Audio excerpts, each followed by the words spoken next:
Si les Gallois avaient écrasé les Italiens l'an dernier à Cardiff, inscrivant 9 essais pour un total de 67 points, les Azzurri, sous la direction du nouvel entraîneur Conor O'Shea, ont progressé, comme le prouve leur victoire sur l'Afrique du Sud en novembre dernier. Alun Wyn-Jones remplace Sam Warburton au Capitana, alors que Sergio Parisse, à 33 ans, enregistre sa 122e sélection. Les conditions climatiques, avec une forte pluie, rendaient le jeu difficile et les deux équipes s'adaptaient et se neutralisaient en début de match. Les Gallois commençaient à mettre la main sur le ballon et étaient tout près d'inscrire le premier essai sur une passe de Dan Biggar à Jonathan Davis, qui était à 2 doigts d'ablatir dans l'embut. Mais le défenseur Andrea Lovotin le devançait d'un souffle. Une intervention déterminante pour les Azzurri. La confirmation était demandée au TMO. Les Italiens s'en sortaient et pouvaient se dégager. Puis, de l'autre côté du terrain, l'Italie se montrait à son tour menaçante. Parisse, toujours aussi influent dans le jeu, combiné avec Cana, mais les Gallois arrivaient à stopper sur leur ligne Parisse et Cittadini. Les Gallois restaient cependant sous pression et les locaux finissaient par faire sauter le verrou à la 29e minute. Parisse était une nouvelle fois impliqué au départ de l'action. Les Gallois bloquaient l'attaque sur leur ligne, mais le jeu rebondissait avec un maul formé au pied des poteaux et Edoardo Gori plongeait pour marquer les premiers points du match. La passe de Parisse vers Stein en fond de mêlée était superbe et les supporters locaux à Rome pouvaient se mettre à rêver d'une première victoire italienne sur le Pays de Galles depuis 2007. Transformation de Cana et 7-0 au tableau d'affichage.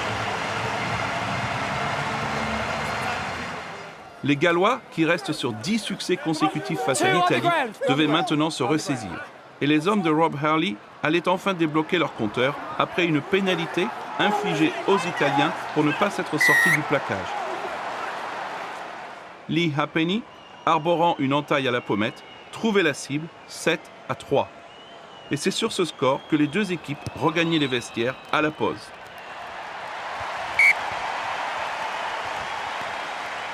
Lee Halfpenny réduisait la marque avec une nouvelle pénalité, 7-6, après une faute d'Abraham Stein au plaquage sur Ross Moriarty. Le numéro 15 gallois avait l'opportunité de donner ensuite l'avantage à son équipe pour la première fois de la partie. Il trouvait la cible et les Gallois menaient 9-7 à la 52e minute. Quelques instants plus tard, l'arbitre sanctionnait Parisse pour un hors-jeu. Une nouvelle occasion pour les visiteurs et son arrière, qui réussissait son coup de pied, permettait aux Gallois de mener 12-7 à 20 minutes du coup de sifflet final.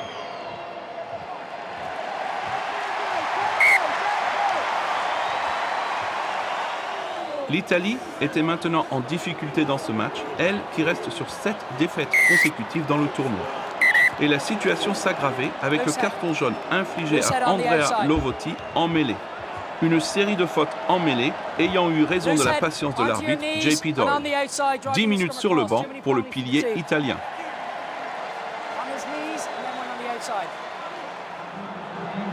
Avec l'Italie à 14, les Gallois appuyaient sur l'accélérateur.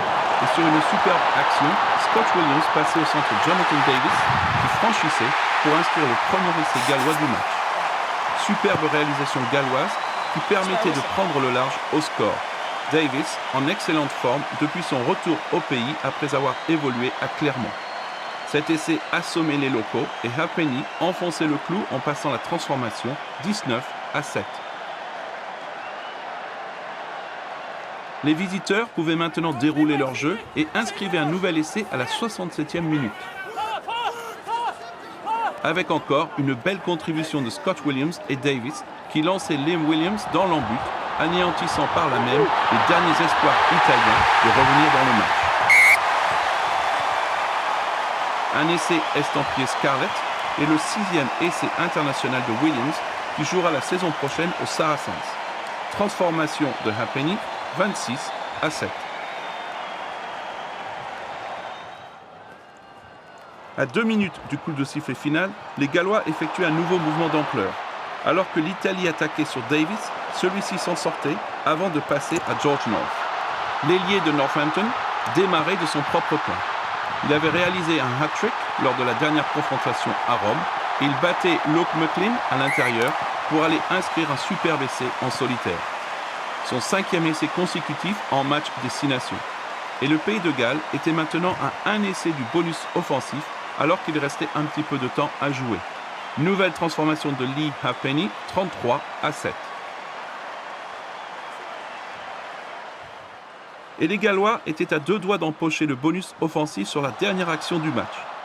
Les Italiens essayaient de se dégager et Liam Williams s'emparait du ballon avant de plonger dans l'embut. Malheureusement pour les hommes de Rob Hurley, Williams avait fait un en avant et les Gallois rataient le bonus offensif. Try yes or no. No tries lost forward. Game over. Victoire finalement confortable des Gallois en deuxième période avant d'affronter les Anglais à Cardiff après seulement 6 jours de repos. L'Italie, elle, accueillera l'Irlande pour son prochain match. Score final au Stadio Olimpico, Italie 7, Galles 33.